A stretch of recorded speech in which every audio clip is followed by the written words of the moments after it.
Saudações, muito boa tarde, seja bem-vindo ao debate internacional. Hoje, sábado 17 de fevereiro de 2024, mais um dia em que vamos trazer esse espaço, que vamos analisar questões além fronteira, aqui com os nossos convidados, que já passo a saudar. Muito boa tarde, Dr. Mulungu, seja bem-vindo ao debate internacional. Boa tarde a quem nos acompanha a partir de casa, boa tarde aqui ao painel. Estamos cá mais uma vez para debruçar em torno daquilo que foram os últimos fenómenos a nível do sistema internacional. Exato, algum ponto prévio para hoje sábado? Bem, meu ponto prévio vai exatamente para a situação do Cabo Delgado, aqui mesmo no nosso país, mas mais para o norte, onde tem se verificado nos últimos dias ataques dos supostos insurgentes ou terroristas porque aqueles atos não temos como classificar de uma outra forma, porque são atos mesmo de terror. Dizer que há muita preocupação da minha parte, por parte do Cabo Delgado, pois após o pronunciamento do responsável da Total, onde ele terá dito que a Total retomaria as suas atividades a nível daquele ponto do país, parece que isto teve uma espécie de resposta por parte daquele grupo que tem atuado no norte do país. Então, se calhar aqui devíamos, o Estado moçambicano devia se concentrar e trazer uma resposta ao de cima, porque temos aqui uma espécie de ação e uma resposta que é exatamente esse pronunciamento desse responsável da Total, e tivemos esses ataques naquele ponto do país. Então, eu acho que há um certo descontentamento, se calhar, por parte de alguns indivíduos que se encontram em Cabo Delgado. Isto, de certa forma, vem impedir com que haja essa prossecução de extração dos recursos que existem de Cabo Delgado. Então, nós, como moçambicanos, se calhar aqui a nível interno, devemos nos reunir e começar a avaliar a fundo o que é que o que terá acontecido desde o início deste processo em Cabo Delgado, para, de certa forma, conseguirmos aqui trazer respostas que consigam satisfazer a todos, e principalmente aos jovens ou aos cidadãos que se encontram naquele ponto do país, de recordar que, se calhar, essa ideia de trazer as multinacionais e colocá-las numa zona franca, que é uma zona exatamente ausenta de cobranças aduaneiras, cujo a responsabilidade fica por parte da multinacional em desenvolver a zona, e o que se calhar não terá acontecido de uma forma com que convencesse a população local, isso tem que ser refletido pelo Estado moçambicano, para que,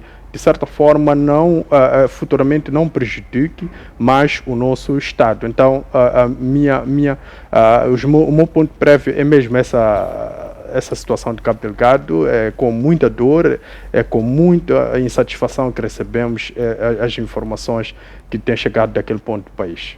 Exato, até porque a Câmara de Comércio ontem se pronunciou sobre isso e diz que terminado aquilo que são as relações internacionais, as transações internacionais entre os países, porque sem paz não há como haver essas transações, e também a economia do país fica ameaçada. Em primeiro lugar, também o que fica ameaçado é a saúde e o bem-estar da população. E passo também a saudar a Dr. Saia, muito boa tarde, seja bem-vindo ao debate internacional. Obrigado, boa tarde, Assis Chisupa, boa tarde, Dr. Pangaia, boa tarde, Dr. Alves, boa tarde, nossos telespectadores, que com certeza hoje, sábado, estão bem atentos para poder acompanhar aquilo que são os acontecimentos que ocorrem a nível do sistema internacional. Muito obrigado. Algum ponto prévio para o dia de hoje? Bom, como ponto prévio, na verdade, eu estava a pensar, ou tinha pensado no ponto que Mulungu aqui trouxe, mas numa outra vertente, porque recordo-me em 2017, quando iniciou o terrorismo, que na verdade ainda estava na fase embrionária. O primeiro a nos alertar acerca do terrorismo aqui em Moçambique foi o presidente de Angola, o João Lourenço, que até alguns analistas e alguns da segurança provavelmente não queriam com que essa informação viesse de fora, tentaram negar a existência do terrorismo aqui em Moçambique. Mas depois de algum tempo, constatou-se que na verdade nós tínhamos o terrorismo aqui em Moçambique. Particularmente no nosso centro de pesquisa, fizemos vários trabalhos acerca do terrorismo em Moçambique, que na verdade, na altura, era um terrorismo embuçado, porque não tinha rosto. E não diziam também por que estavam a perpetrar aquela ação. Fomos levantando alguns pontos e usamos algumas teorias para explicar, neste caso, a situação do terrorismo em Moçambique, onde usamos também a teoria da privação relativa, frustração e agressão, onde tentamos levantar ou criar a hipótese de que se existe aquela situação é porque há um sentimento de descontentamento de que uma parte está sendo privada de algo a que tem direito ou a que teria direito. E isso gera frustração e agressão. Embora que existem, na verdade, duas narrativas, porque temos o terrorismo e temos insurgentes. Exato. Porque são duas coisas diferentes. Insurgentes são aqueles que estão a se insurgir contra uma determinada coisa. Terrorista, que na verdade vem de fé, fator medo, cujo objetivo é criar medo e pânico nas pessoas. É o que na verdade estamos a presenciar aqui em Moçambique. É uma situação triste, porque aqueles homens são sanguinários. Se a ideia é não criar dificuldades para que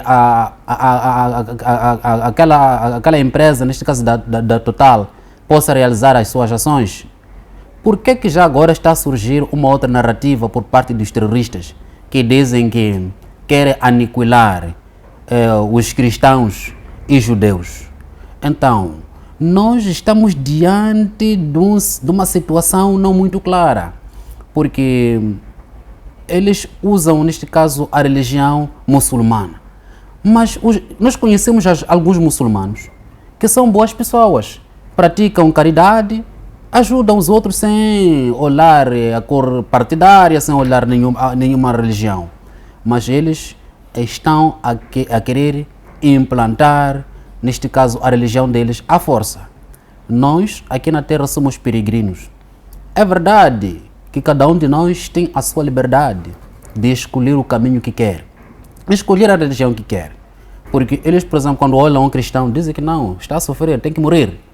Agora, qual é a certeza que eles têm de que a religião deles é mais importante ou é a verdadeira? Exato, muito obrigado, Dr. Saia. Passo para si, Dr. Pangaia. Seja bem-vindo ao debate internacional. Boa tarde para si, boa tarde, telespectadores, boa tarde, Dr. Mulungu, boa tarde, Dr. Saia. Muito obrigado. Algum ponto breve, Dr. Pangaia? Sim, estou preocupado com o reaparecimento das estruturas coloniais nos países ou nos estados pós-coloniais. Recorrendo ao Boaventura Santos, aquele teórico, ele fala das diferentes formas do fascismo. E é isso que está a acontecer em vários países, sobretudo naqueles onde o velho continente, a Europa, ela tomou conta por vários anos a pilhar os recursos, inclusive recursos humanos que transformaram-lhes em escravos. Então, este cenário está a acontecer, sobretudo, na tentativa de poder erguer aquilo que que, segundo Boaventura Santos, fala do apartheid social. O apartheid social, ele se define como sendo uma nova forma de urbanização, onde temos zonas civilizadas e zonas selvagens, em que os limites que separam entre essas duas zonas são, de certa maneira, abismais. Onde encontramos nas zonas civilizadas, podemos dar exemplo no nosso país, o Somachilde 2, temos várias outras zonas, e em comparação com, por exemplo, lá na Caniço ou Machaquene. Aqui estamos a encontrar diferenças abismais no concernente ao nível de vida desses. Mas isso aqui está sendo erguido paulatinamente. Temos também essa questão do fascismo territorial, onde estão a aparecer zonas francas.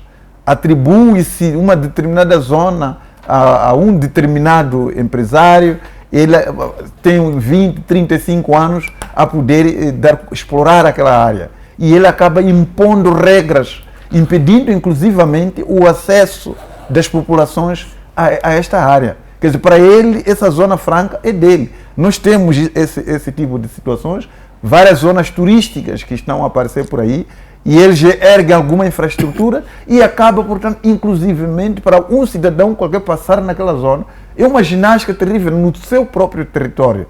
Para além disso, que esses senhores acabam, portanto, sequestrando as hierarquias, porque eles são indivíduos endinheirados e, por conseguinte, acabam, portanto, manuseando todos os processos governamentais naquelas áreas em que eles acabaram sendo adquiridos. Portanto, essas são novas formas de poder erguer a colonização num país em que lutou-se bastante para poder-se trazer a liberdade, trazer o bem-estar das sociedades, mas, no entanto, o velho continente, Europa, voltou novamente com novas formas de colonização e achamos que este tipo de colonização é pior que aquele que nós tivemos.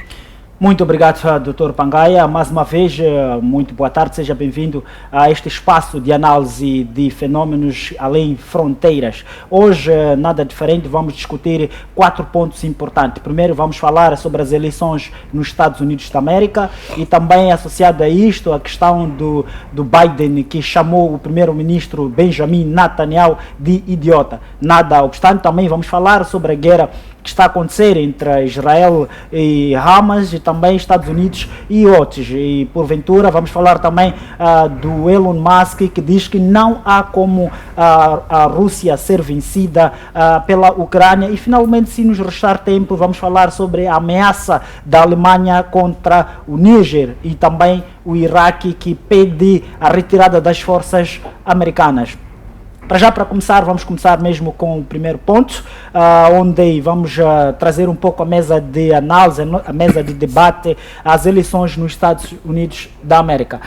Dr. Mulunga, começo contigo. Nós percebemos que já estamos numa fase em que as eleições já estão a ser iminentes nos Estados Unidos da América e, por outro lado, sabe-se que Estados Unidos da América e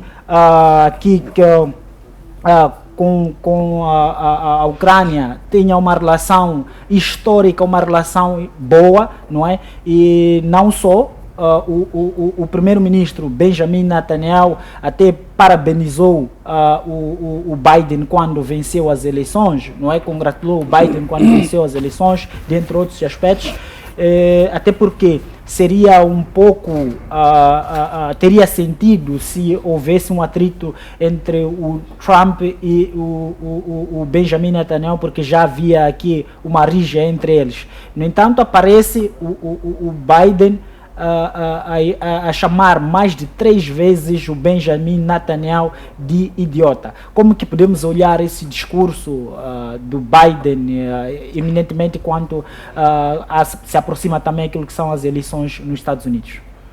Bem, é muito preocupante o que está a acontecer nos Estados Unidos da América.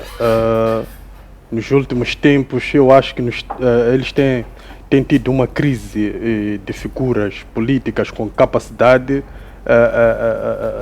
de se posicionar perante alguns fenômenos a nível do sistema internacional. O maior erro de Joe Biden é o fato de, logo na primeira semana que o Israel sofreu os ataques por parte do grupo Hamas e naquela brutal resposta de Israel contra civis na faixa de Gaza, o presidente norte-americano ele terá feito uma visita oficial ao Israel. Bem, uma visita oficial a um Estado que encontra-se numa situação de guerra, isto é uma demonstração clara de apoio incondicional. E este apoio incondicional numa situação em que os mídias é que comandam toda a trajetória das informações a nível internacional, fica minada pelo fato de ele não ter calculado uma possível vitória do mundo árabe nos mídias. O que acontece é que ele vai tentando agora, de certa forma, lavar a sua imagem, vai chamando o Benjamin Netanyahu de idiota, mas isto deve-se ao fato do primeiro erro que ele cometeu quando da sua visita ao Israel, logo no princípio desse conflito entre o Israel e o Hamas. Olha, não é muito inteligente por parte de um governante ele assumir posições no princípio. É preciso que a sua equipe tenha espaço para fazer uma leitura, tenha espaço para buscar todos os dados possíveis, que o alimente a nível da assessoria para que ele possa se posicionar devidamente, e principalmente isto vai minar esta sua candidatura. E os americanos também estão no meio de um dilema muito notório, porque o Trump não é uma pessoa de confiança.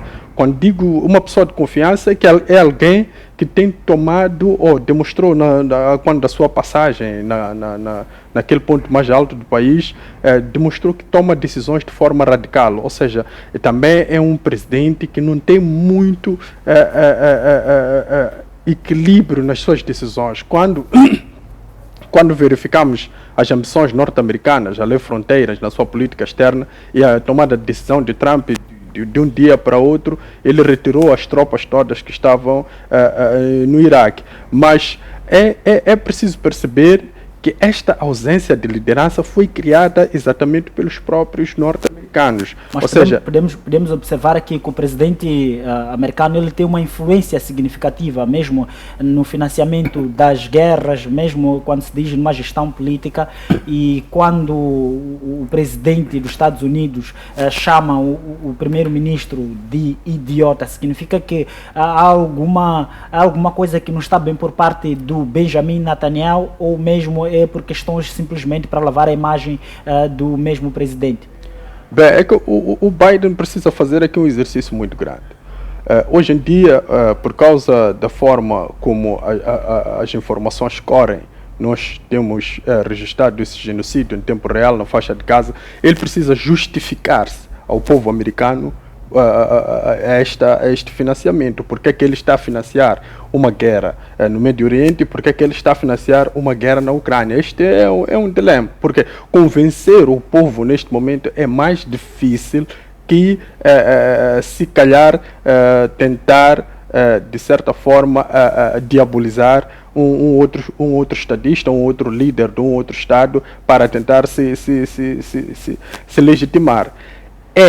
Na verdade, uma tática por parte do Biden que não está sendo muito aceitável, porque o Biden, depois da entrevista de Putin, ele veio a perder mais legitimidade quando se notou nas últimas especulações sobre o voto nos Estados Unidos da América, recordando que não é obrigatório o voto nos Estados Unidos da América. O Trump saía com 99% de aceitação. Exato. Ou seja, o Biden neste momento é visto como aquele presidente que não tem capacidade de dirigir uma nação, capacidade psíquica, devido à idade. Exato. Há muita contestação sobre isso. Então, quando temos um Estado como os Estados Unidos da América, com um partido histórico como os democratas, não tem uma pessoa para propor a presidência da República, ainda continua com o Biden, que tem problemas de memória, significa que alguma coisa está a falhar dentro do grupo democrático, significa que alguma coisa está a falhar no próprio Estados Unidos da América. Então é preciso que se reflita acima de tudo na pessoa do Biden, e é preciso que se reflita em todos os discursos que ele tem feito. De recordar também que não é só esse chamar o Benjamin Netanyahu de idiota que tem demonstrado um certo desequilíbrio do próprio Biden. Quando da visita do Xi nos Estados Unidos da América, que foi uma visita que a sua equipe fez grande trabalho para conseguir trazer o Xi Jinping à América. Exato. Ele, no final, quando o Xi Jinping se retira dos Estados Unidos da América, ele fica a dizer, olha, eu continuo com a minha posição de chamar o Xi Jinping de ditador. Então, ele mostra-se que não é uma pessoa equilibrada, uma pessoa que mantém a sua postura política, a sua postura de um diplomata, alguém que esteve ligado à presidência durante muito tempo. Então, é preciso aqui a América fazer um trabalho de base profundo e arranjar novos candidatos. Exato. Eu faço a mesma questão para o Dr. Saia. Dr. Saia, com a influência significativa do presidente dos Estados Unidos da América, será que ele tem aqui um instrumento para gerir essa tensão política ou gerir a personalidade de outras figuras ou mesmo o conflito? Olá, quando falamos do presidente dos Estados Unidos da América, estamos a falar de um grande líder que, na verdade, representa muitas nações, neste caso, porque os Estados Unidos têm uma capacidade econômica e capacidade militar. Agora, olhando, neste caso, para a posição de Joe Biden e as próximas eleições que se avizinham, na verdade, o Joe Biden está a tentar de todas as formas lavar a sua imagem. Só que acontece que o Joe Biden já tem, algumas vezes tem tido problema, neste caso da memória, pela idade natural, de se esquecer de uma e outra coisa. Há pouco tempo rotulou, neste caso, o primeiro-ministro de Israel de idiota. Não quero acreditar que o Joe Biden tenha dito isso de uma forma livre, assim, com consciência no lugar. Porque, na verdade, a Israel é aliado fiel dos Estados Unidos.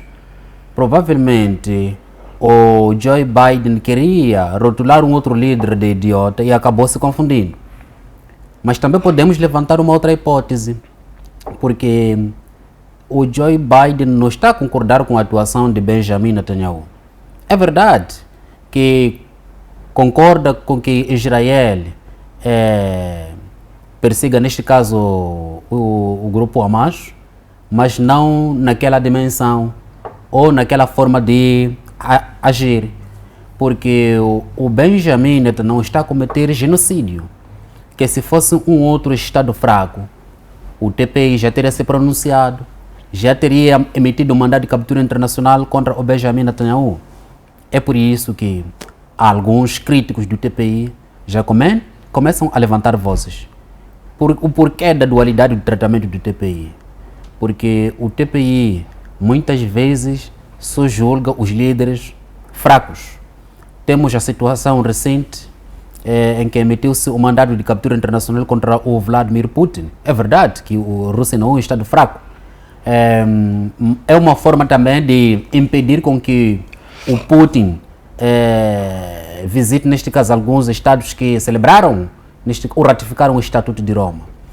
Embora que se o Putin não visita alguns estados que ratificaram o Estatuto de Roma, não porque esses estados possam prender o Vladimir Putin, porque quando falamos de uma figura como Putin, de uma figura como Joe Biden, são grandes líderes que só a própria segurança deles não é qualquer um que pode se aproximar do líder. Agora, neste momento nos Estados Unidos, existe uma troca de acusações, porque embora que por parte do Biden, por causa da idade, não está a conseguir tocar aquilo que foram os pontos negativos de Donald Trump, mas Donald Trump está a fazer, embora que não é de costume para os líderes americanos. Se o Donald Trump voltar, neste caso, à presidência dos Estados Unidos, será, neste caso, uma situação histórica, porque, neste caso, ele está a adotar uma estratégia que politicamente é correto, que é atacar os pontos negativos do atual líder norte-americano de Joe Biden, para ganhar mais visibilidade, para merecer mais aceitabilidade e salpicar cada vez mais a imagem de Joe Biden. As sondagens indicam que o Donald Trump vai ganhar as eleições. Eu penso que o partido de Joe Biden ficou um pouco adormecido, porque apercebendo-se das fragilidades do Biden, teriam procurado um candidato à altura para poder desafiar o Donald Trump, porque neste momento o Donald Trump pode vir a ganhar as eleições de uma forma relaxada. Exato. Eu recordo-me da entrevista que o Vladimir Putin concedeu a um jornalista de uma televisão russa, quando disse que o jornalista perguntou ao Putin se entre Trump e o Biden a quem preferia. Então, o Putin disse que não preferia o Biden porque é um político maduro. Na verdade, pode ser uma estratégia, porque o Vladimir Putin é um grande oficial da inteligência. Portanto, uma das vantagens da segurança é saber aquilo que ainda não aconteceu. Portanto, ciente de que a Rússia foi acusada, neste caso, da primeira vitória de Trump, não quer cometer ou não quer dar indício de que, neste caso, pode vir a influenciar as próximas eleições dos Estados Unidos. Mas, naturalmente, o Putin apoia o Biden, porque, na verdade, aliás, apoia o Trump, porque o Trump tem uma afinidade pelo Putin. Exato. Muito obrigado, Dr. Saia. Dr. Pangaia, o que acontece é que nós podemos ver claramente que o presidente dos Estados Unidos, ele proferiu essas palavras mais de 3 vezes. Como que isto pode afetar as relações históricas que existem entre Israel e os Estados Unidos da América? Eu acho que foi uma ironia. Não acredito que ele estivesse a chamar verdadeiramente de um idiota. Mas foi por quase 3 vezes. Ele estava a dizer o inverso daquilo que deveria ter dito. Porque veja só que quando o Hamas fez aquele ataque matando 1.400 pessoas no Israel, logo a seguir Biden mobilizou navios de guerra que foram ancorar ali no Médio Oriente, protegendo Israel numa altura em que ele estava bombardeando a Palestina, que hoje as mortes ascendem a 30.000 palestinos. E eu não acredito que os 30.000 que foram mortos são membros do Hamas. Então mostra claramente aqui de que o Benjamin Netanyahu está a matar civis. Aquele grupo não pode atingir os 30.000, acima de 30.000 que ele até hoje já dizimou. Mas, no entanto, os navios de guerra americanos, navios de guerra da Inglaterra, da França, estão ali a proteger um sujeito que hoje está a chamar de idiota. Por que continuam a lhe proteger? Se ele estivesse a falar isso verdade, teriam retirado os navios de guerra. Mas será ali. Que aí o Biden concordaria com as ações que estão a ser cometidas pelo É por essa razão que ele fala isso, é para o inglês ver que, afinal de contas, ele não está a favor daquelas ações. Mas, na verdade, está, porque se ele estivesse a falar isso verdadeiramente, a primeira medida que ele deveria tomar era retirar aqueles navios de guerra que estão ali a proteger o tal idiota. Como que ele protege idiota? É uma mentira que ele está a Mas num cenário em que está o primeiro-ministro, existem outras figuras, que é a própria população, outros assessores. Não seria que simplesmente o Biden não concordar com a figura do primeiro-ministro, mas sim ele ter uma relação com o povo israelita? Toda aquela máquina, ela está sendo movimentada pelo primeiro-ministro. Tem poderes amplos para ordenar aqueles ataques todos. Se muda o primeiro-ministro, obviamente que aquela guerra termina, não é? Então, a questão esse pronunciamento do Biden não passa muito desse pronunciamento que o Dr. Saia estava a dizer do Vladimir Putin.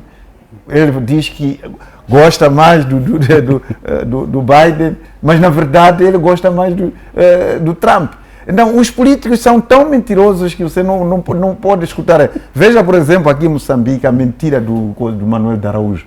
Diz que ele conseguiu pegar o pescoço do Mamba e vomitou o Quilimane. Que capacidade que o Manuel de Araújo tem de poder pegar cobra-mamba e vomitar Quilimane? Não era possível acontecer isso. O que aconteceu é que, efetivamente, a cobra-mamba tinha, assim, portanto, 64 filhotes e não conseguia poder andar. Acabou libertando alguns, não porque ele teve coragem de poder apertar o pescoço de mamba e vomitar, portanto, um filhote. Não é verdade. Então, os mentirosos, os políticos são mentirosos. Por isso que esse Biden, aquilo que está a dizer, não constitui verdade. Mas pronto, dizer o seguinte, de que nós estamos à espera de um momento muito interessante nos Estados Unidos, nessas eleições que vão ocorrer agora. Neste momento estão a ocorrer as eleições primárias. Biden vai ganhando estado em estado, aquela que era mais ou menos potencial, que deveria estar mesmo para como, mas ela praticamente, o Trump é virtual vencedor nas eleições primárias.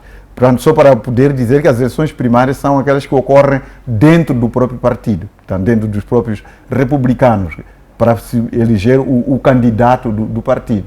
Não se fala muito da questão dos democratas, porque tudo indica que o Biden, ele monopolizou, definiu-se claramente como o único candidato, embora também as eleições primárias dentro dos democratas estejam a decorrer. Mas não se deslumbra aqui um candidato, por exemplo, como estava acontecendo nos republicanos, daquela senhora, que estivesse a confrontar em algum momento. Havia certo equilíbrio em termos de votos, mas não é isso que está acontecendo nos democratas.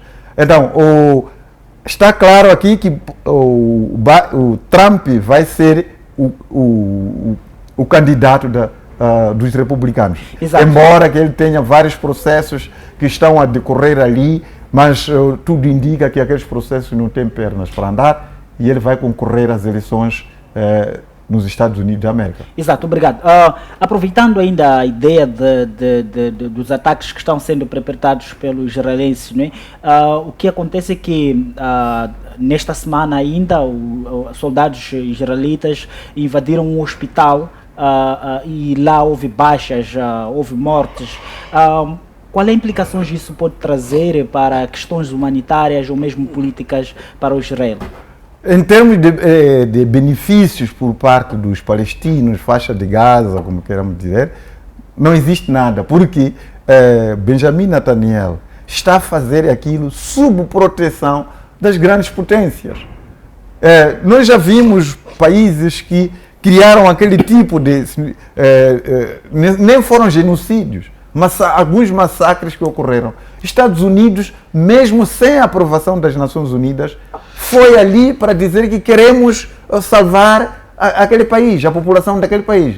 Interviu e removeu o governo, como aconteceu com a Líbia, não é? E vários outros países onde eles entraram e fizeram tudo. Então, tudo que o Israel está a fazer neste momento, junto da Palestina, tem proteção das grandes potências, que estão os Estados Unidos da América, e França, Inglaterra e vários outros que estão por detrás daquilo. Porque se eles estivessem enjoados com aquele genocídio que está a decorrer, obviamente que eles teriam mandado parar. Agora, discursos esfarrapados que aparecem ali, não podem distrair a ninguém sobre aquela situação. São poucos países que meteram a questão de uma ação contra Israel, que felizmente agora a África teve isso e teve apoio do Brasil. Hoje o Lula da Silva voltou a condenar, portanto, Israel, mas também condenou aquela posição, portanto, equilibrada, condenou Hamas e condenou Israel em face da situação das matanças que estão a decorrer aí, porque ele está fazendo um periplo no nível da África, no Egito e na Etiópia, que são, por sinal, países que entraram nos BRICS. E também foi na questão daquela conjugação dos árabes, voltou a se pronunciar sobre aquele conflito. Mas, olha, essencialmente, se hoje Israel continua a matar e já matou acima de 30 mil palestinos, é porque as potências mundiais, sobretudo ocidentais, liderados pelos Estados Unidos, estão a favor daquela guerra. Exato. Muito obrigado, Dr. Pangaia. Estamos mesmo a falar destas tensões que acontecem entre os Estados Unidos e também com Israel, na questão do Biden, que chamou o primeiro-ministro de Israel de idiota, também a questão da invasão do hospital dos soldados israelitas, em que houve vários mortos. Para já vamos observar um curto e brevíssimo intervalo e voltamos com mais pontos a tratar neste espaço de análise além fronteira, debate internacional. Até já.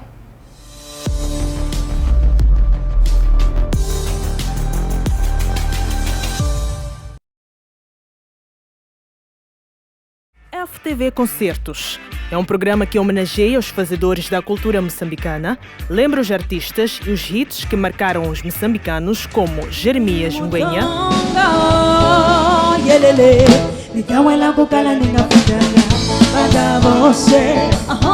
Stuart Sukuma, arrecadam prendas de casamento com festas de arroz. Fernando Chiuri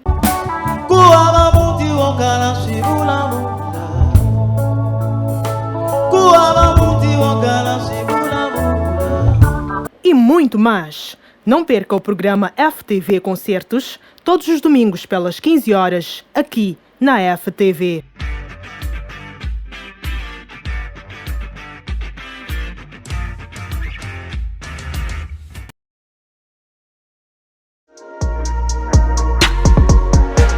Olá família, eu sou o Manas Laser e desta forma passo para lhe fazer o convite a assistir o programa FTV Hits. Programa este que vai ao ar de segunda a sexta a partir das 16h30. Eu só quero ti, mas ninguém.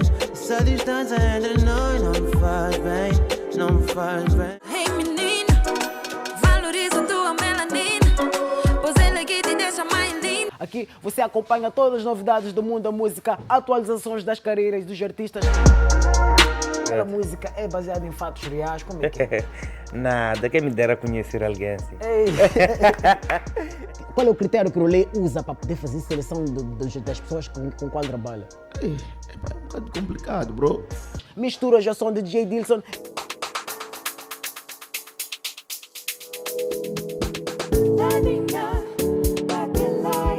Vídeos e muito mais.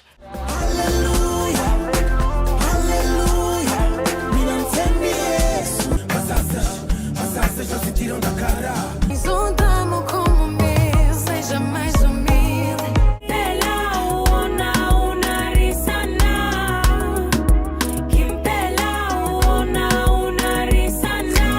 Fiquem sempre ligados ao bom do entretenimento aqui no programa FTV Hits, na televisão FTV.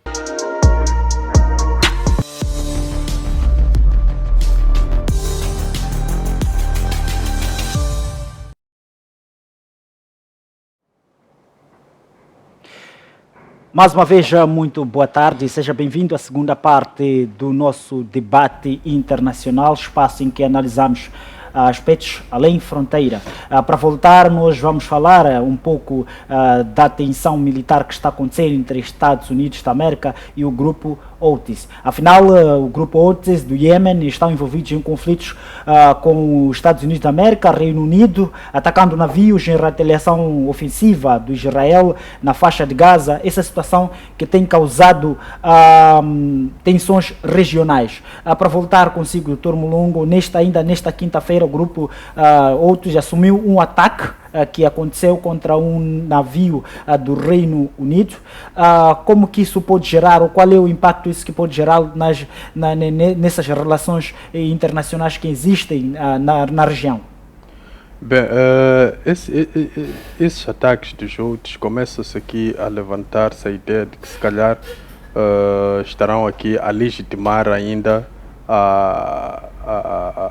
o robustecimento de militares a nível do Médio Oriente por parte dos Estados Unidos, ou seja, eles estão a abrir um caminho para que os Estados Unidos tenha argumentos sólidos para potencializar a sua máquina operativa militar naquele território. Mas, em paralelo a isso, os Houthis estão a demonstrar aqui que têm capacidade, eles não são um grupo estatal, é um grupo rebelde dentro do Iêmen, que tem demonstrado a sua insatisfação para com os ataques na faixa de Gaza e também para com esta presença norte-americana que não é muito bem vista a nível do Médio Oriente. Então eles perpetram esses ataques. Parece que eles conseguem selecionar alguns navios maioritariamente atacados são os navios de países ocidentais. Ou seja, eles estão, de certa forma, a preocupar as grandes potências com os seus ataques, bloqueando a passagem para o Oceano Índico através do Mar Vermelho. De recordar que, em termos geográficos, o Iêmen, a sua localização, o favorece para o controle de toda a circulação ali depois do Mar Vermelho para o Oceano Índico. Então, eles estão numa posição geopoliticamente importante pela sua configuração física. Eles podem conseguir impedir com que essa circulação seja feita com sucesso. Então, eles vão fazendo isso, vão usando isso ao seu favor. Mas é importante aqui levantar aquilo que a China apareceu aqui a reclamar, que, olha, eles por vezes não conseguem, de certa forma, identificar com exatidão os navios e atacá-los como alvos que eles já os definiram, porque os ocidentais têm aparentemente aqui aparecido como alvos. E os Estados Unidos da América, como retaliação, tem feito ataques em territórios cujo vem violando a soberania já há muito tempo e agora o viola com argumentos de estar, de certa forma, a responder àquilo que são os ataques de grupos como outros. Então, aqui há uma fragilidade que se abre, porque há um ataque de um grupo que não é estatal contra um Estado. Então, o Estado responde dentro de um território na qual aquele grupo pertence, mas não é um grupo formalmente reconhecido dentro daquele território. Então aqui abre-se um espaço para, se calhar, se tivéssemos cortes de justiça legítimos, abrissem processos contra os Estados Unidos da América, porque tem violado de forma flagrante a soberania de Estados do Médio Oriente. Olha, a questão da soberania, ela deve ser olhada com uma sensibilidade e tal. É verdade que a Europa ignorou a sua soberania, é por isso que eles não dão importância a isso. Exato. Se for a ver as agendas ocidentais, elas não olham muito para questões da soberania, mas os estados da Ásia, os estados da África, os estados da América Latina, elas valorizam muito essa questão de soberania. Exato. Então é muito importante que se tenha em conta isso. Os Estados Unidos devem criar, tendo em conta as suas capacidades, formas de combater esse grupo, mas naquele momento em que esse grupo, se calhar, tem perpetrado essas ações. Mas o grupo tem conseguido, de certa forma, fazer com que os Estados Unidos não tenha sono. Isso abre um espaço para que os outros grupos também possam, de certa forma, levantar-se contra os Estados Unidos da América, porque tem muitas bases naquela região que não são muito bem vistas. A retirada dos Estados Unidos em países como o Iraque ainda não foi concluída na sua totalidade, eles ainda permanecem lá, usam outros veículos operativos como a Legião Internacional, que é um grupo de militares formados por várias nacionalidades, mas são financiados pelos Estados Unidos da América, pela França, pela Inglaterra, e eles estão lá a corresponder ou em nome dos interesses norte-americanos e do seu grupo. Então é preciso aqui que se respeite a questão das soberanias. Os Estados têm essas soberanias, temos as convenções a nível internacional, temos a Convenção de Viena, que debruça sobre as relações diplomáticas. Eu acho que há meios diplomáticos para que os Estados Unidos possa aproximar-se a esses Estados e dialogar devidamente para conseguir contornar esta situação. Porque eu acho que esses Estados tendo os líderes desses grupos, eles têm na mesa alguns pontos por apresentar ou por exigir aos Estados Unidos da América. Então, os Estados Unidos da América, se calhar cedendo algumas exigências desses grupos, ele consegue com que flua o seu comércio internacional através desses canais como Mar Vermelho, como o Canal de Suez, que são muito importantes para a continuidade do crescimento da sua própria economia. Exato, Dr. Mulungu, muito obrigado. Dr. Saia, há dias atrás, no Golfo do Aden, o Grupo Otis assumiu ou reivindicou um ataque contra um navio do Reino Unido. O que nós podemos tirar neste ataque? Olá, há um dado muito importante que nós temos que trazer aqui diante da situação que tem caracterizado hoje em dia o sistema internacional, em que verifica-se vários movimentos esses instalados dentro de alguns estados soberanos, esses movimentos que têm vindo a perpetrar ataques, neste caso, para certos estados.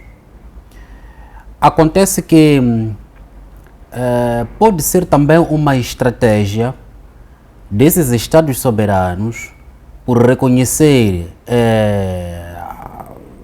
a sua pequenez, neste caso a sua fragilidade, de não fazer um ataque direto aos estados fortes, portanto, usando alguns movimentos instalados lá. Olha, o outro dado muito importante que nós temos que olhar aqui é que os Estados Unidos estão a lançar ataques para esses estados soberanos, onde estão lá instalados movimentos rebeldes. Eu penso que essa ação, em algum momento, é salutar, porque esses movimentos estão dentro dos estados. Porque se esses estados não concordassem com as ações perpetradas por esses movimentos, tomariam medidas necessárias para controlar o cenário. Agora, se o Grupo Otis, nesse caso, está a atacar navios do mundo ocidental, pode ser uma estratégia de vingança, porque aqui estamos diante de choque de civilização. Choque de civilização por quê? Esses movimentos têm uma certa linhagem de pensamento. O mundo ocidental tem uma certa linhagem de pensamento. Essas linhagens que, na verdade, não comungam. Como não comungam, portanto, há um conflito. A ação atual, neste caso, do grupo Hamas, por exemplo, no Israel, em que Hamas, reconhecendo, neste caso, a sua fragilidade, teve a ousadia de atacar Israel, sabendo que Israel tinha capacidades maiores, neste caso. Foi uma estratégia de demonstrar a Israel, juntamente com os seus aliados, de que nós podemos ser pequenos, mas existimos. Portanto, nós exigimos com que Israel reconheça a Palestina como um Estado soberano, o que Israel não quer. E isso, na verdade, por mais que haja, neste caso, uma negociação entre Israel e o Hamas, sempre existirão futuras guerras, porque esse grupo vai reivindicar aquilo que é a soberania plena. Porque o que Israel está a fazer é, neste caso, espezinhando aquele povo, um povo que está a trabalhar de uma forma incansável para desenvolver aquela região. E os estados aliados de Israel, se não concordassem com a ação de Israel, também tinham que tomar uma medida necessária, que é não dar apoio a Israel.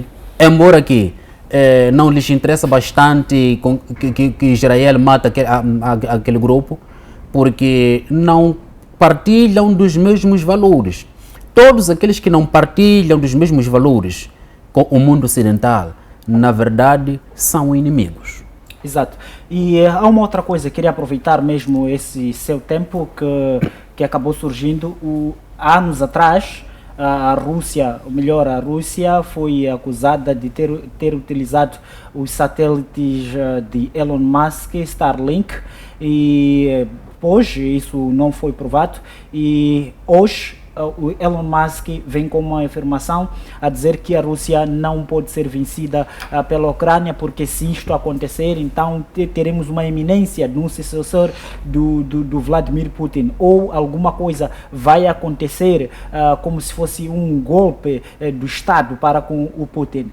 Qual é a análise que o Dr. Saia pode nos trazer nestes pronunciamentos do Elon Musk? Olha, hoje em dia, graças a Deus, nós temos mentes brilhantes, mentes com uma capacidade extraordinária de enxergar aquilo que é a verdade das coisas. Quando os dois estados estão numa situação de guerra e um dos estados consegue ocupar certos territórios durante algum tempo, é porque esse estado, na verdade, tem uma capacidade ou está numa vantagem, está em vantagem. Portanto, desde que iniciou a operação especial, segundo a narrativa russa, guerra na perspectiva do mundo ocidental, que eu também concordo que é guerra, porque é uma luta armada e sangrenta entre grupos organizados, a Rússia, apesar de ter algumas baixas, mas está em vantagem, porque conseguiu ocupar alguns territórios da Ucrânia. Se formos a olhar mesmo para alguns pensadores do mundo ocidental, já deixaram uma mensagem clara de que a Ucrânia não poderia vencer a Rússia. Mesmo o Henry Kissinger, que foi um grande pensador das relações internacionais dos Estados Unidos, disse que não se poderia atravessar a linha vermelha, porque teríamos a situação em que o mundo está a vivenciar hoje em dia. O pensamento de Elon Musk, na verdade, enquadra-se no pensamento desses pensadores que eu mencionei agora, porque a Ucrânia, por mais que tenha apoio, já ficou mais do que claro de que a Ucrânia não tem capacidade para vencer aquela guerra. Já vimos que grandes potências injetaram muito dinheiro na Ucrânia, mas na verdade foi um esforço em vão, porque não conseguiram, a Ucrânia não está conseguindo expulsar o inimigo dentro do seu território. Inimigo entre aspas, porque na verdade é o único povo. Se a Rússia até está a tomar aquela ação e a guerra está naquele ritmo, é porque a Rússia reconhece na verdade que a Ucrânia é um irmão mais novo perdido, portanto que precisa de ser educado. É verdade que se formos a olhar para se formos a voltar para o contexto histórico, quando houve, neste caso, o desmembramento da URSS,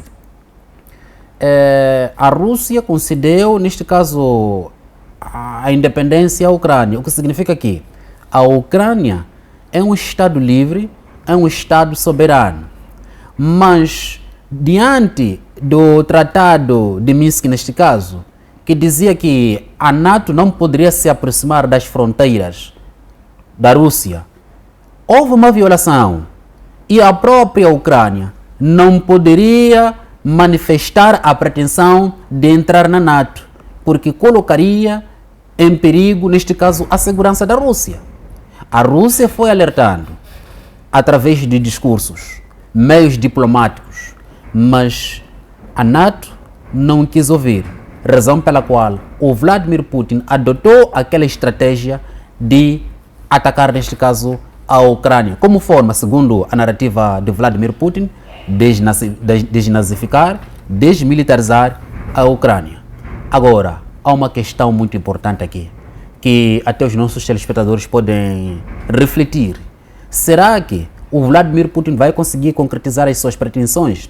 Será que a NATO vai conseguir as suas pretensões de a Ucrânia, neste caso, fazer parte do bloco? na verdade, são questões que neste momento seria prematuro nós trazermos aqui uma resposta positiva. Apenas estamos a trazer algumas hipóteses. Exato, muito obrigado, Dr. Saia. Dr. Pangaia, nós percebemos a questão do conflito que está a acontecer com o grupo Otis e que está a atacar, mesmo na semana passada, assumiu um ataque de um navio do Reino Unido. Qual é a ideia que nós podemos tirar? Já ouvimos a opinião do Dr. Mulungu, assim como o Dr. Saia, e agora queremos ter a sua opinião em torno destes ataques que está a acontecer entre o grupo Otis.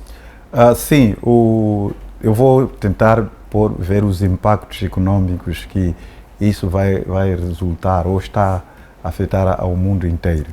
Essa é a segunda rota de navegação, portanto o Mar Vermelho, que está neste momento a constituir uma rota de risco por parte dos Houthis, os quais estão a atacar os navios que procuram passar por aquela via, sobretudo com destino a Israel.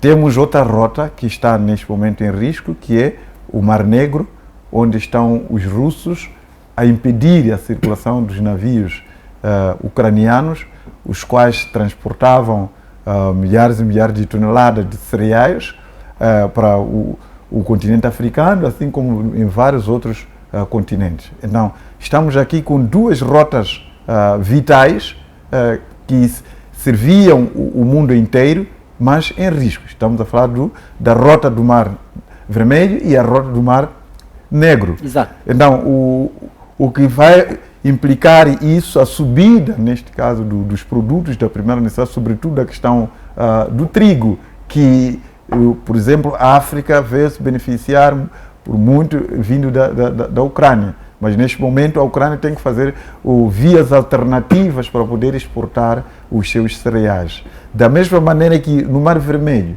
os navios têm que fazer uma rota muito grande, fazendo, portanto, o contorno do Oceano Índico para poder chegar. Então, é uma situação, de certa maneira, dramática, mas, no entanto, os Houthis, quando fazem isso, têm mais em vista de poder reivindicar, mostrar o descontentamento que está a acontecer junto do genocídio que está sendo praticado pelo Israel na Palestina.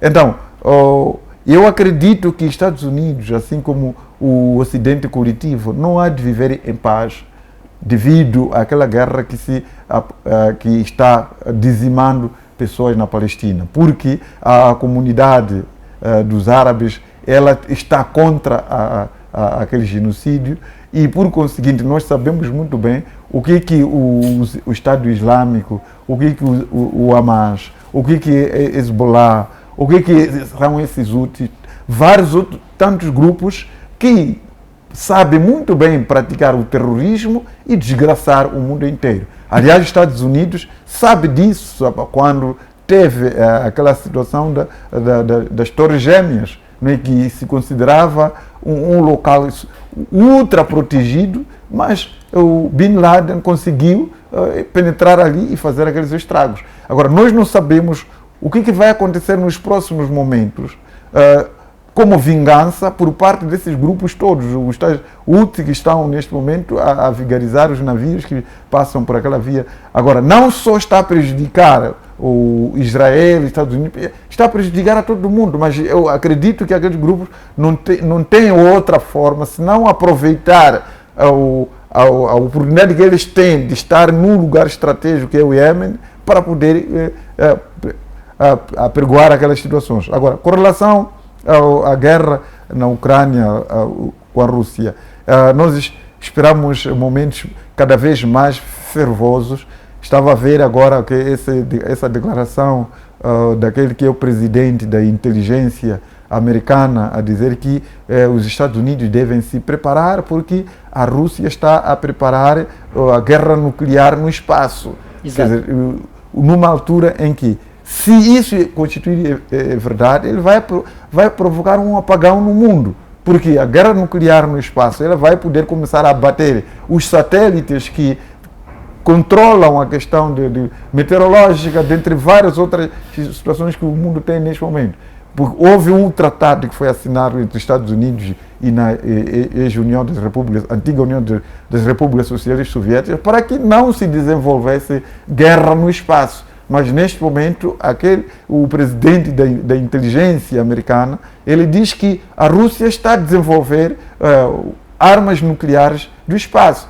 Mas, no entanto, aquele que é o assessor do Vladimir Putin, que sempre tem estado a reagir, ele disse que essa não se trata de uma manobra daquele presidente como forma de poder viabilizar os apoios que estão sendo preparados para poder dar à Ucrânia. Porque neste momento há discussão, apesar de ter havido aprovação por parte do Senado americano de um pacote de 60 bilhões de dólares para ajudar a Ucrânia, mas isso passa necessariamente pela aprovação do Senado, que não vai ser tão fácil assim que isso ocorra. Aliás, o presidente do Senado, que é um republicano, já disse que aquela proposta ela nem vai ser posta para discussão e não vai aprovar aquele processo. Então, a Rússia acaba, portanto, dizendo que não. Esses estão a alegar a questão da guerra nuclear no espaço. É uma tentativa de querer viabilizar o apoio à Ucrânia, para que comece a ver a Rússia como um inimigo eminente e, por conseguinte, deve ser abatido e eliminado. Mas pronto, aqui tudo pode acontecer. A Rússia efetivamente pode estar a desenvolver tal bomba nuclear do espaço, assim como os Estados Unidos, através daquele presidente da inteligência, pode estar a alegar esse eminente ataque no espaço para poder dar maior atenção ao apoio à Ucrânia, por forma que possa eliminar os ataques da Rússia. Mas nós esperamos momentos bastante difíceis, porque tendo em conta que a Ucrânia agora está a se mostrar, de certa maneira, estratégico de poder abater os navios de guerra russos na Ucrânia. Há pouco tempo já bateu mais um outro navio. Então, isso cada vez mais vai enfurecer Putin, para que ele possa reagir de maneira mais contundente nos próximos momentos. Exato, muito obrigado, doutor. Mas eu queria aproveitar também uma coisa, que o que está a acontecer, que quando se trata dessas guerras nucleares, a Rússia assim que está a preparar o lançamento dos mísseis balísticos nucleares, não é?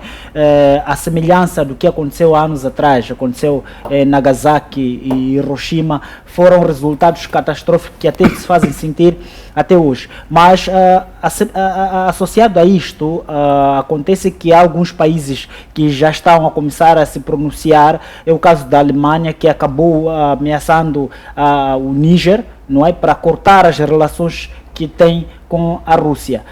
Como que olha para este cenário? E também o presidente de transição, não é, que é o general, o presidente de transição do Níger, ele deu uma resposta à Alemanha que, olha, ninguém precisa efetivamente da ajuda da Alemanha, sendo que a Alemanha ameaçou retirar as embaixadas da Alemanha dentro do Níger, e o presidente simplesmente recusou de cortar as relações com a Rússia. Como que olha para este cenário?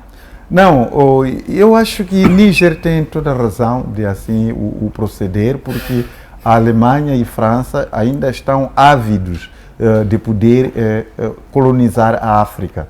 E muita pena que a CEDEAO, assim como aquelas organizações de lado que estão lá, que estão a acabar, portanto, de não poder aderir a essa guerra da descolonização daquela região.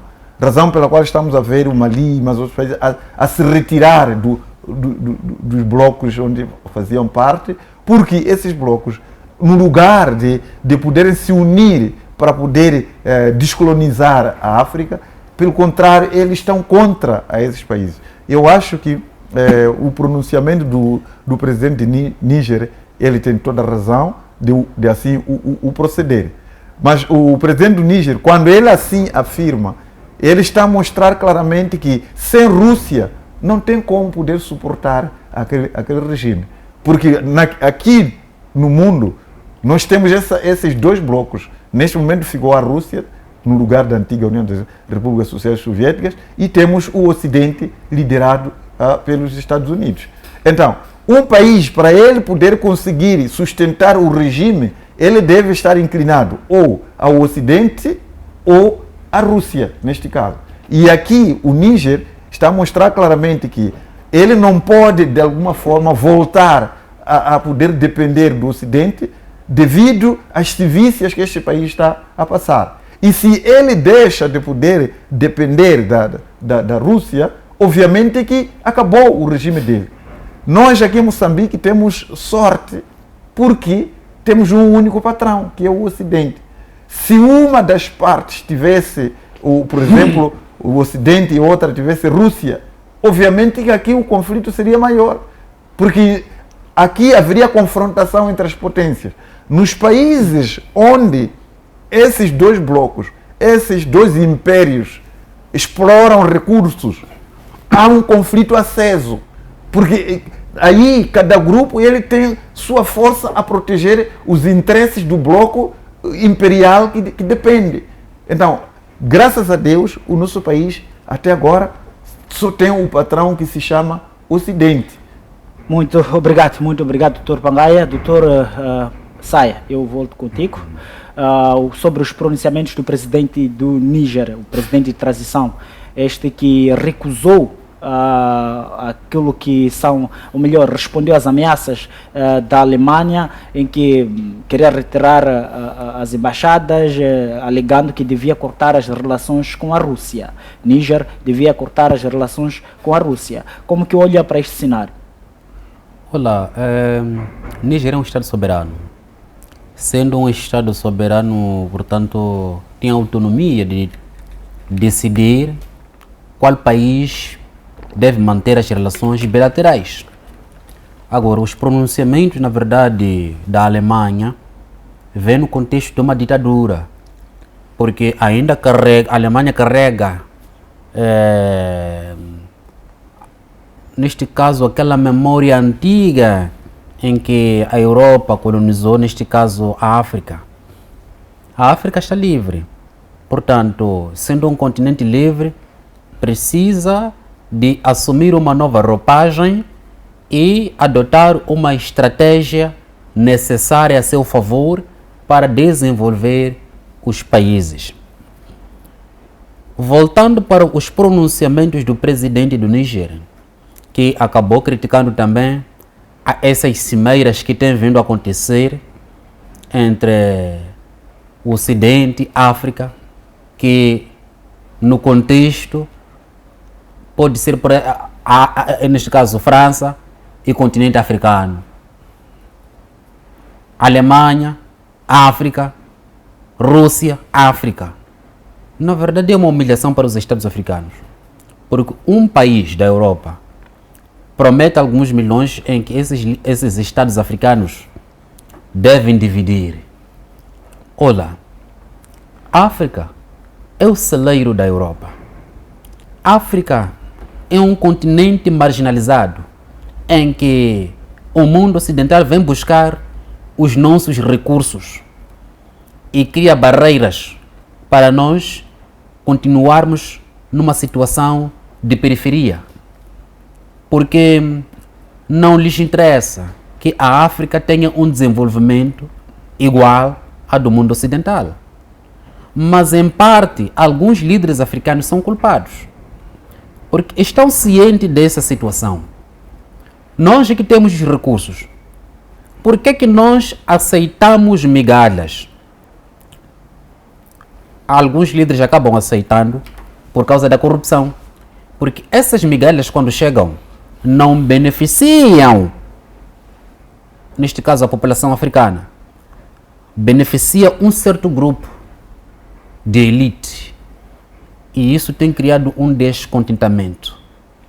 É por isso, não quero aqui legitimar a situação de golpe de Estado, porque é uma situação falhada. Cada Estado tem os seus problemas, mas é necessário que se adote mecanismo legal para se ultrapassar essas dificuldades. Recentemente, o Níger, Burkina Faso, parece Mali, se não estiver equivocado, desvincularam-se da CEDEAO, porque quando esses estados perpetraram golpes, a CEDEAO impôs sanções. Eu penso que a CEDEAO teria adotado uma outra estratégia de se ultrapassar o problema, porque essas sanções acabou afastando, neste caso, os 3 estados da comunidade. Razão pela qual agora criou-se um grupo de reconciliação que está a condenar com toda a veemência a ação tomada pela CEDEAO, dizendo que não houve um excesso. É verdade que a situação de golpe de Estado não é saudável, porque em algum momento pode retardar aquilo que é o desenvolvimento. Exato. Mas é importante que os líderes africanos compreendam que essas cimeiras, África, França, África, Portugal, África, Estados Unidos, não trazem muito benefício para o continente. Exato, muito obrigado, até porque quero aproveitar, como já estamos a passos muito largos do nosso término do programa, eu queria aproveitar que deixasse um comentário sobre o pedido do Iraque que fez contra os Estados Unidos para retirar as tropas após a morte do comandante que era pró-Irã no passado recente. Como que olha para este pedido e que já está a acontecer esta retirada, até porque não foi na totalidade? Como que olha para este pedido? Olha, eu penso que a atitude do Iraque, neste caso, é salutar, porque não existe nenhum Estado que goste, neste caso, de viver numa situação de insegurança. Porque se existem tropas no Iraque, não se sabe qual é a pretensão dessas tropas naquele território. Se formos a refrescar um pouco as nossas memórias, os Estados Unidos já atacaram o Iraque. Portanto, os Estados Unidos estão a saquear o petróleo do Iraque. E neste momento tem tropas norte-americanas naquele território. É natural que o Iraque tenha essa preocupação. Se os Estados Unidos acataram a mensagem, é salutar, porque os Estados precisam de viver numa situação de tranquilidade, sem nenhuma insegurança. Exato, muito obrigado. Dr. Mulungu, eu ainda volto consigo. A questão que é da ameaça, ou melhor, a Alemanha ameaçou o Níger para se desvincular nas relações com a Rússia. Eu penso que, fazendo uma ponte aqui com a relação que é a retirada também das tropas dos Estados Unidos no Iraque, num jeito de síntese, gostaria que deixasse ficar seu comentário em relação a esses 2 aspectos. Bem, aqui temos 2 situações extremamente distintas uma da outra. Temos um novo governo no Níger que ascendeu ao poder por via de um golpe de Estado. Exato. Geralmente, governos que ascendem ao poder via golpe de Estado, eles têm muito autoritarismo. E isto de autoritarismo, de certa forma, faz com que o Estado levante muito questões de soberania em todo tipo de negociação. Recordar que, após a independência, o Estado moçambicano, dirigido pela figura do saudoso presidente Samora Machel, também tinha muito este posicionamento soberano, um posicionamento que estava extremamente ligado àquilo que eram os interesses da construção de uma pátria uno e indivisível, uma pátria que respeitasse, acima de tudo, os direitos de cada cidadão dentro do território. Então, aqui temos uma Alemanha que não tem esta soberania. A Alemanha não conhece soberania desde 1945, não sabe o que é isto de soberania, porque tem o seu sistema de segurança administrado diretamente pelos norte-americanos. E por que tem o sistema militar administrado pelos norte-americanos? É que, conotou-se a Alemanha, depois do final da Segunda Guerra Mundial, como um Estado irresponsável que não tinha capacidade de administrar o seu sistema militar e constituía uma ameaça a longo prazo e a curto prazo para os Estados na Europa. Daí que decidiu-se que o seu sistema militar tinha que ficar nas mãos dos norte-americanos. Então, não vejo a Alemanha com legitimidade para exigir ao Níger que, de certa forma, desfaça essa sua relação, essa ligação muito forte a uma Rússia. De recordar que também os Estados africanos, em parte, o que está a acontecer aqui é que temos uma Alemanha que está a exigir ao novo governo, se baseando em assuntos que foi memorandos que assinou com o antigo governo. É evidente que o país continua o mesmo, mas o governo que se encontra lá é diferente. Então, essa exigência da Alemanha, ela não tem muita legitimidade, mas é verdade que um Estado, quando é patrocinadora direta de cenários como desenvolvimento, como se previa no memorando que teve com o antigo governo, que supostamente eles achavam que era um governo democrático, então iam ajudar nessa construção democrática, que é o que aparentemente o Ocidente ou a própria Alemanha e a Europa advogam quando querem pilhar recursos a nível de África, levantam. Então, temos aqui uma passagem de testemunho, mas essa passagem não foi celebrada de uma forma democrática, foi arrancada. Aquilo que Thomas Sankara dizia que o poder não conquista-se, arranca-se. Então, foi arrancado o poder, mas temos um novo grupo. A Alemanha precisa estabelecer relações com esse novo grupo, respeitar o posicionamento deste grupo, principalmente porque é um grupo que é formado maioritariamente por militares e tenta resgatar a ideia africana naquele ponto do continente africano. Agora, a questão também do Iraque, fazendo aqui uma ponte, exigir a retirada dos norte-americanos dentro do seu território, eu acho que será muito difícil que os norte-americanos se retirem dentro do Iraque, principalmente neste momento em que há muita tensão dentro do próprio Médio Oriente. O Iraque é o único território que os Estados Unidos da América tem ali como vizinho do Irão. Então,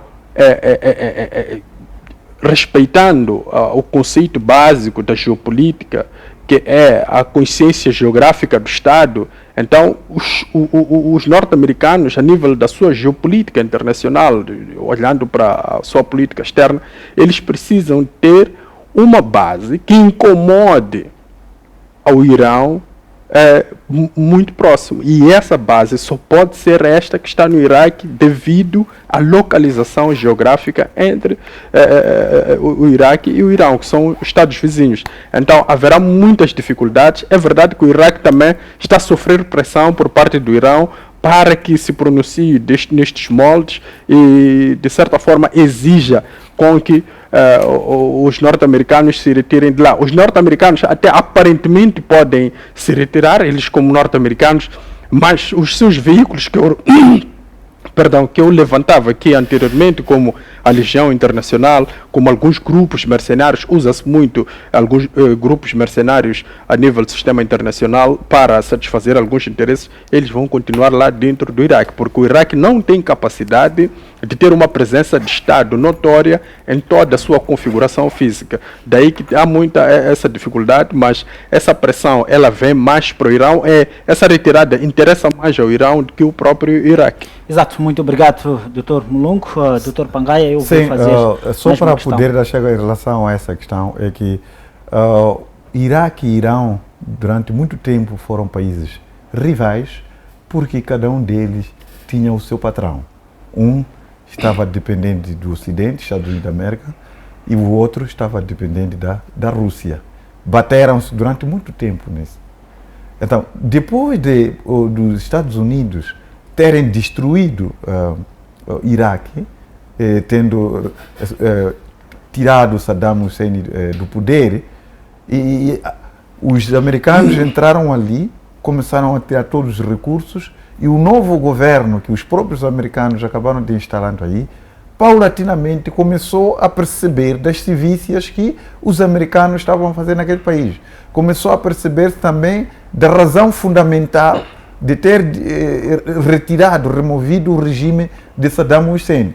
Assim sendo, os dois países agora, Irão e Iraque, estão paulatinamente a aproximar-se.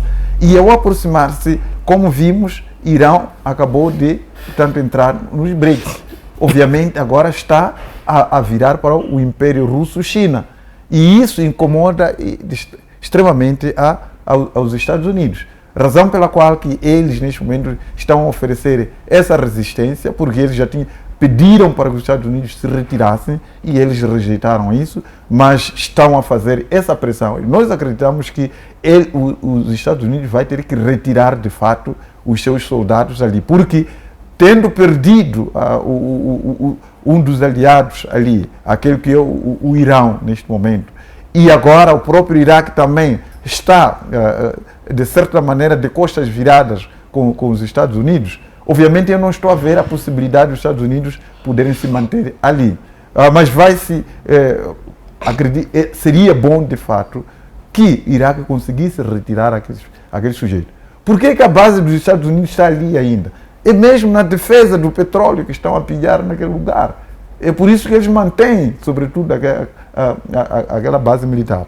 Exato. Então, temos, só para fechar, 30 segundos. Temos essa questão de dois impérios no mundo que está a criar. Quando eu dizia aqui de que, graças a Deus, nós temos um único patrão que é o Ocidente, não é porque eu estou a amar o Ocidente. É porque vale a pena ter um demônio do que dois. Porque se nós tivermos dois demônios aqui, a situação vai ser grave. Daí que não estou aqui a apadrinhar, não estou aqui feliz por termos esse tipo. O melhor seria que os dois demônios estivessem fora disto, não é? E deixassem o domínio do nosso país, assim como os outros países da periferia que estão sofrendo essas humilhações todas, fossem deixados livres, tratassem a questão de comércio de igual para igual, no lugar de poder chegar, ditar regras como está a acontecer. Hoje a França já está aí a emitir declarações de que o cidadão francês já não pode pôr os pés em Cabo Delgado, inclusive norte de Nampula, não pode passar por lá, porque são zonas de risco, sei lá, porque de alguma forma esses terroristas, na história que nós temos, onde os franceses estão lá os terroristas a diabolizar aquelas situações. E hoje provocam uma situação e estão a nos deixar assim à nora. É preciso, nos próximos momentos, podermos pensar em rever o contrato com a Total, que é dos franceses, porque esses senhores nunca deixaram paz no país onde eles estão. E lá onde estão os franceses é terra fértil para os terroristas. Exato, muito obrigado. Dr. Saia, em jeito de fecho, 30 segundos. Bom, gostaria de olhar para a visita do presidente Lula do nosso continente africano, portanto, no dia 15.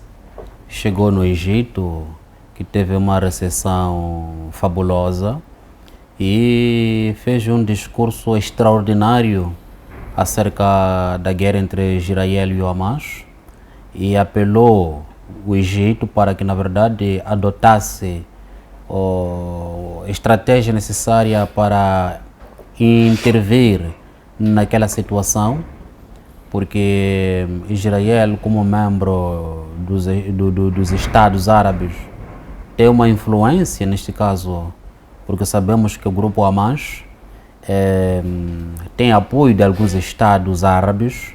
Portanto, esses Estados têm uma grande responsabilidade de contribuir para que haja uma paz entre Israel e o grupo Hamas. Embora que o próprio Israel precisa de assumir uma nova roupagem, porque por mais que haja o calar das armas naquela região neste momento, se Israel não mudar de estratégia, futuras guerras ainda existirão. Exato, muito obrigado, Dr. Saia. Dr. Mulongo, em jeito de fecho, 30 segundos. Bem, eu, em jeito de fecho, fazer um apelo aqui ao continente africano, que se calhar este é o momento de resgatarmos aquilo que são os valores de toda a África.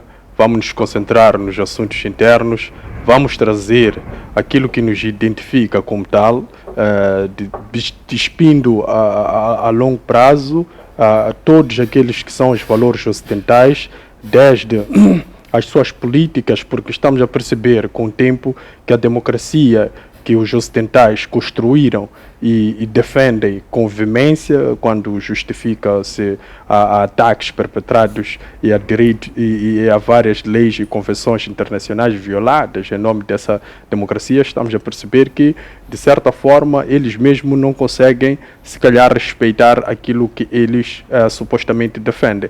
Então, este é um momento, nós já temos bases suficientes, eles já nos forneceram, de certa forma, todo o material, consumimos os John Locke, os Rousseaus. Então, este é o momento de nós começarmos a resgatar os valores africanos, nos baseando nesses preceitos todos, de estudos que temos como base. Os nossos estudiosos, temos maioritariamente eles vivos. Infelizmente, perdemos no mês transato o Paulo Tontes, mas é muito importante usufruirmos desses que ainda existem. Temos vários generais que participaram da luta de libertação nacional em vários estados. Então, este é um momento que, se calhar, podemos resgatar os valores que essas entidades todas que mencionei carregaram consigo nessa luta de libertação da África, para que nós, nova geração, consigamos reconfigurar a África com os seus próprios valores, a África com sua própria forma de se posicionar a nível internacional, a África com uma política sólida que faça com que vivamos em paz e harmonia. Muito obrigado Dr. Mulungu, obrigado Dr. Saia, obrigado Dr. Pangaia, muito mesmo obrigado por estarem aqui na nossa mesa de debate de assuntos além fronteira. É assim que nós ficamos hoje, sábado 17 de fevereiro de 2024, com estas informações, este debate sobre vários aspectos que estão sendo aqui assistidos pelo mundo todo. Muito boa tarde, caro telespectador. Agradecemos assim também pela audiência e por estar conectados conosco desde o começo do programa. Ficamos por aqui. Prometemos voltar no próximo sábado, à mesma hora.